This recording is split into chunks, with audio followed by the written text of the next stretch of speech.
அனைவருக்கும் வணக்கம்.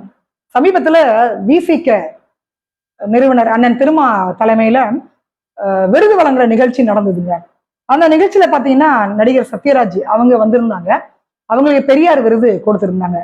உண்மையிலே பெரியார் விருதுக்கு அப்பட்டமாக பொருந்தக்கூடிய ஒரு பர்சன் யாருன்னா அது நடிகர் சத்யராஜ். ஏன்னா பெரியார் அப்படின்ற ஒரு திரைப்படத்துல அவர் நடிச்சிருந்தாரு.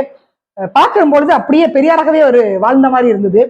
ஆனா நிறைய பெரியார் வாழ்க்கையில் நடந்த அந்த உண்மை சம்பவத்தெல்லாம் மறைத்துதான் அந்த திரைப்படத்தை எடுத்திருந்தாங்க. அது எல்லாருக்குமே தெரியும். பெரியார் எப்படி சொத்து சேர்த்தாரு, பெரியார் எந்த வயதுல மணியம்மை திருமணம் பண்ணினாரு, ஏன் திருமணம் பண்ணாரு, சொத்துக்காக தானே திருமணம் பண்ணாரு, இதையெல்லாம் அதுல மறைச்சிட்டு அப்படி மேலோட்டமா அவர் ஜாதியை ஒழிப்பேன், மதத்தை ஒழிப்பேன், அதை மட்டும் அந்த படத்துல காமிச்சிருந்தாங்க. அதுக்கு மிகச்சரியா பொருந்தக்கூடிய ஒரு பர்சன் யாருன்னா புரட்சி தமிழன் நம்மளுடைய நடிகர் சத்யராஜ். அதனால அந்த திரைப்படத்துல அவர் நடிச்சிருந்தாரு. இந்த மேடையில அண்ணன் சத்யராஜ் பேசியிருந்தாங்க. எனக்கெல்லாம் பயங்கர ஷாக் ஆயிட்டுங்க. அப்படியே உடம்பெல்லாம் புல்லரிக்குது. பா, என்ன வெறி, என்ன ஒரு எனர்ஜெட்டிக்கான ஒரு பர்சனா இருக்காருல்ல. கண்டிப்பா ஜாதி மதத்தை ஒழிச்சிடணுங்க. பா, இன்னையில இருந்து நம்ம ஆரம்பிச்சிடணும். ஜாதி கிடையாது, மதம் கிடையாது, நமக்கு என்ன அப்படின்ற மாதிரி இருந்துச்சு. அந்த அளவுக்கு வீரத்தீர வசனங்கள்லாம் அண்ணன் பேசிட்டு பயங்கர வைபா இருந்தது. அந்த அரங்கமே விழுந்து விழுந்து நம்முடைய உடன்பிறப்புகள்லாம் சிரிச்சாங்க, ஆக்ரோஷமா அப்படியே கை தட்டுனாங்க. ஒருபடி மேல போயிட்டு அண்ணன் திரும்ப எழுந்து நின்று இப்படியெல்லாம் கை தட்டுனாங்க. எதற்காக அப்படின்னு கேட்டீங்கன்னா ஒரே ஒரு டயலாக், ஜாதிகளை ஒழிப்பதே தமிழ் தேசியம் அப்படின்னு சொல்லிட்டாங்க. அந்த ஒரு டயலாக் தமிழ் தேசியத்துக்கு இந்த மாதிரி ஒரு விளக்கம் யாருமே கொடுத்தது கிடையாது. அண்ணன் சத்யராஜ் மட்டும்தான் அப்படி ஒரு விளக்கத்தை கொடுத்திருக்கிறாங்க. உண்மையான அர்த்தம் என்ன தமிழ் தேசியத்துக்கு தெரியுமா உங்களுக்கு? ஜாதிகளை ஒழிப்பது மட்டும்தான். நடிகர் சத்யராஜ் எந்த சமூகத்தை சார்ந்தவர் அப்படின்றது உங்களுக்கு நிச்சயமாக தெரியும். அவர் திருமணம் பண்ணார்ல, அவங்களுடைய மனைவி, அவங்க மனைவி எந்த சமூகத்தை சார்ந்தவர் அப்படின்றதும் உங்களுக்கு நல்லாவே தெரியும். அப்ப அண்ணன் அவருடைய கல்யாணத்திலே ஜாதி ஒழிப்ப ஆரம்பிச்சுட்டாரு. அதற்கு பிறகு பாத்தீங்கன்னா சிபி ராஜ் அவருடைய பையனுக்கு திருமணம் பண்றாரு. எந்த ஜாதியிலன்னு கேக்குறீங்க? நம்முடைய தலித்து சமூகத்துலதான் பொண்ணு எடுத்துருக்கிறாரு. நீங்க வேற நம்பிட போறீங்க. அப்படிலாம் ஒண்ணும் கிடையாதுங்க. அவரு சமூகத்திலேயே நல்ல வசதியான ஒரு பொண்ணை பார்த்து ஐயரை வச்சு இந்து முறைப்படி சனாதன முறைப்படி ரொம்ப சூப்பரா ஜாம் திருமணத்தை நடத்தினாரு.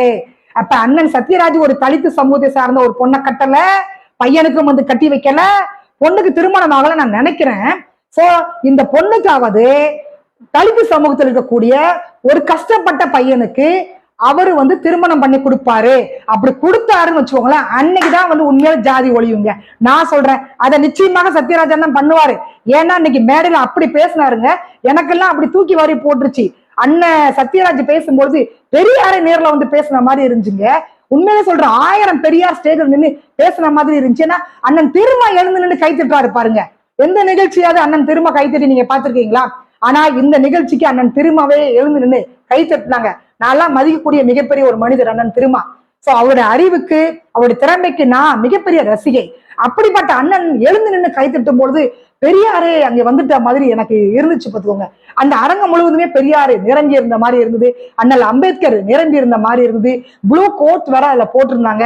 சோ அப்படியே அம்பேத்கரும் பெரியாரும் நிரம்பி இருக்கக்கூடிய ஒரு அரங்கமாக அந்த அரங்கம் அந்த விருது வழங்குற நிகழ்ச்சி இருந்தது. அதனால அண்ணன் சத்யராஜ் நிச்சயமாக இதை பண்ணுவாங்க அப்படின்றதுல நான் உறுதியா இருக்கேன். அது போக 50,000 அண்ணன் திரும்ப கொடுத்திருக்கிறாங்க. விருது வழங்குற நிகழ்ச்சியில பட்டமும் கொடுத்து 50,000 பொற்காசுகள் கொடுத்திருக்காங்க. அந்த பொற்காசுகளை அண்ணன் என்ன பண்ணாங்க சத்யராஜன்? 49,500 ரூபாய் நான் விடுதலை சிறுத்தை கட்சியில் இருக்கக்கூடிய மாணவர்களுக்கு கல்விக்காக நான் கொடுக்கிறேன். அது போக ஒரே ஒரு 500 ரூபாய் அண்ணன் திருமா கையினால நான் வாங்கியிருக்கேன். தம்பி நினைக்கிறேன், தம்பி திருமா கையினால நான் வாங்கியிருக்கிறதுனால அந்த 500 ரூபாவை நான் ஃப்ரேம் பண்ணி என் வீட்டுல போட்டோவா மாட்ட போறேன் அப்படின்னு வேற சொன்னாரு. நான் என்ன சொல்றேன்னா, அந்த 500 ரூபாய் நோட்டை ஃப்ரேம் பண்றீங்களே, அது பக்கத்துல உங்க பொண்ணை நான் ஏற்கனவே சொன்ன மாதிரி ஒரு தலித் சமூகத்தில் இருக்கக்கூடிய பையனுக்கு கொடுத்து அந்த திருமண புகைப்படத்தை அப்படியே அந்த 500 ரூபாய் ஃப்ரேம் போட்டு மாட்டினீங்களே, அதுக்கு பக்கத்துல மாட்டினீங்கன்னா நிச்சயமாக பெரியார் சொன்ன மாதிரி பெரியாரால பாவம் ஜாதியை ஒழிக்க முடியல, மதத்தையும் ஒழிக்க முடியல. கடைசி வரைக்கும் அவர் ராமசாமி நாயக்கர் தான் கையெழுத்தே போட்டாப்ல. அவரே மறந்துட்டாரு. அவரு பெயர் பக்கத்துல நாயக்கர் அப்படின்ற ஜாதி இருக்குன்றதே பெரியார் கடைசி வரைக்கும் ஞாபகமே வரல, பெரியாருக்கு மறந்துட்டாரு. அப்படி பெரியாருடைய கொள்கையை ஃபாலோ பண்ணக்கூடிய அண்ணன் சத்யராஜ் செய்தார் அப்படின்னு வச்சுக்கோங்களேன். உண்மையிலே அண்ணன் சத்யராஜ் பெரியார் செய்யாததை செய்த ஒரு பாராட்டை இந்த சமூகத்துல அவர் வாங்கிடுவாரு. அதனால அண்ணன் சத்யராஜ், நீங்க இந்த வீடியோ பாத்தீங்கன்னா நீங்க செய்வீங்க அப்படின்றத நான் நம்புறேன். அண்ணன் சத்யராஜ் அவர்களுக்கு நான் ஒரு விஷயத்தை ஞாபகப்படுத்தணும் அப்படின்னு நான் நினைக்கிறேன். நீங்க படிக்கும் போது ஜாதி சான்றிதழ் கண்டிப்பாக பள்ளிக்கூடத்துல கொடுத்திருப்பீங்க. உங்களுடைய மகன் மகள் படிக்கும் போது ஜாதி சான்றிதழ் கொடுத்திருப்பீங்க. அதே மாதிரி பேர குழந்தை படிக்கும் போது வந்து ஜாதி சான்றிதழ் வந்து நீங்க கொடுத்திருப்பீங்க. அப்ப நீங்க முதல்ல ஜாதியை ஒழிக்கணும் அப்படின்னு நினைச்சீங்கன்னா எங்க ஸ்டார்ட் பண்ண தெரியுமா? அரசாங்கத்துல இருந்து ஸ்டார்ட் பண்ணணும். பள்ளிக்கூடத்துல ஜாதி சான்றிதழ் கேட்காதீங்கப்பா நீங்க முதல்ல அங்க போய் சொல்லுங்க. கவர்மெண்ட் லிஸ்ட்ல போய் நீங்க எடுத்து போய் பாருங்க, எத்தனை பிரிவுகள்ல எத்தனை ஜாதிகள் இருக்குது என்பதை, எவ்வளவு விழுக்காடு இருக்குது என்பதை ரொம்ப தெளிவாக அவங்க கொடுத்திருக்கிறாங்க. கவர்மெண்டே இதை முன்னெடுத்திருக்கு. அதுவும் போக இடஒதுக்கீடு இடஒதுக்கீடு இடஒதுக்கீடு மேடைக்கு மேடை கூவிட்டு இருக்கிறீங்களே, பிச்சை கேட்டுட்டு இருக்கிறீங்களே. இடஒதுக்கீடு என்பது மிகப்பெரிய ஒரு பிச்சை. அது ரைட்ஸே கிடையாது. அது ரைட்ஸ் என்ன பண்ண தெரியுமா? உங்களுக்கு ஜாதி இருக்குது, ஆமா எனக்கு ஒரு ஜாதி இருக்குது, எனக்கு ஒரு அடையாளம் இருக்குது, எனக்கு ஒரு மதம் இருக்குது என்று நீங்க நம்புனீங்க அப்படின்னா அதற்கான இடஒதுக்கீடு நீங்க கேட்கணும். ஜாதி இல்ல மதம் இல்ல அப்படின்றவங்களுக்கு ஏன் இடஒதுக்கீடு கவர்மெண்ட் கொடுக்கணும்? நீங்க ஏன் மேடம் மேடையா ஏறி அதை வந்து பிச்சை கேட்கறீங்க? அது உங்களுடைய ரைட்ஸே கிடையவே கிடையாது. ஏன் சொல்றேன் அப்படின்னா, நடிகர் சத்யராஜ் மேடையில பேசும்போது என்ன சொல்றாங்க அப்படின்னா, ஏற்றத்தாழ்வை ஒழிப்பது சமூக நீதி கிடையாதுங்க, அதாவது ஏழை பணக்காரன் இதெல்லாம் வந்து ஒழிக்கணும் அப்படின்னு நினைக்கிறது வந்து சமூக நீதி கிடையாது. பெரியார் வந்து சொன்னாரு, நீங்க வந்து இந்த ஏற்றத்தாழ்வை வந்து ஒழிப்பீங்களா இல்ல ஜாதியை ஒழிப்பீங்களா என்று கேட்ட பொழுது பெரியார் என்ன சொன்னார்னா, ஜாதியை தான் ஒழிப்பேன் நான் முதல்ல. ஏற்றத்தாழ்வு என்பது என்னைக்காவது ஒரு நாள் அவனுக்கு வந்து வசதி வந்துட்டு அவன் பெரிய ஆள் ஆயிட போறான். ஏழையா இருக்கக்கூடியவன் ஒரு நாள் வசதி வந்துட்டு அவன் பணக்காரன் ஆயிடுவான். ஆனால் ஜாதி என்னைக்குமே மாறாது. அதனால ஜாதியை வந்து ஒழிக்க வேண்டும் என்று பெரியார் சொன்னார் என்று அண்ணன் சத்யராஜ் மேடையில சொல்றாங்க. அப்ப கஷ்டப்பட்டவங்க வந்து மேல வர முடியும் ஒரு நாள். தாழ்த்தப்பட்ட சமூகத்தில் இருக்கக்கூடிய மக்கள், கஷ்டப்பட்டு இருக்கக்கூடிய அந்த மக்கள் வந்து உழைச்சி மேல வர முடியும். ஒரு நாள் நிச்சயமா மேல வர முடியும். அப்படிப்பட்ட அவங்களுக்கு எதற்கு இடஒதுக்கீடு? ஜாதி அழிக்கிறது உங்க நோக்கம் அப்படின்னா நீங்க இடஒதுக்கீடு பற்றி இனி பேசுறதுக்கு உங்களுக்கு ரைட்ஸே கிடையாது.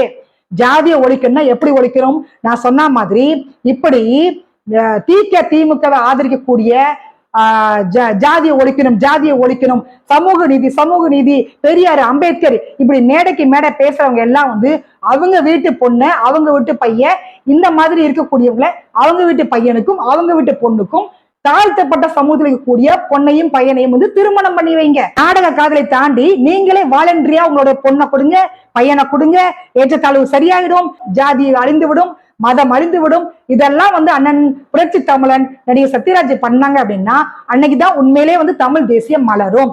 சோ தமிழ் தேசியத்துடைய முக்கிய இலக்கு என்ன அப்படின்னா ஜாதியை ஒழிப்பது மட்டும்தான் அப்படின்றத ரொம்ப தெளிவாக அண்ணன் சொல்லியிருக்காங்க. அப்ப அண்ணன் குடும்பத்திலிருந்து இதை வந்து நீங்க ஆரம்பிக்கணும்.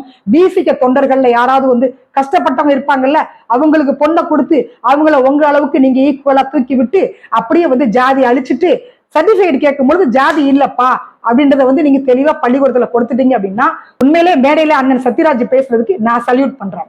ஓகேவா அண்ணன் சத்யராஜ் அண்ணன்? ஓகேவா? பண்ணுவீங்களா நீங்க இதை? கண்டிப்பாக நீங்க செய்யுங்கன்னு நீங்க மறந்துடாதீங்க. இந்த சமூகத்துல வந்து ஏற்றத்தாழ்வு இருக்கக்கூடாது, ஜாதி மதம்லாம் வந்து இருக்கவே கூடாதுன்னு. இனியாவது உங்க பொண்ணை வந்துட்டு தாழ்த்தப்பட்ட சமூகத்துல இருக்கிற ஒரு பையனுக்கு வந்து கட்டி கொடுத்து நீங்க வந்து ஜாதி ஒழிப்பீங்க அப்படின்றதுல நான் வந்து 100 விழுக்காடு நம்புறேன்னு. சோ மீண்டும் சந்திக்கலாம். நன்றி, வணக்கம்.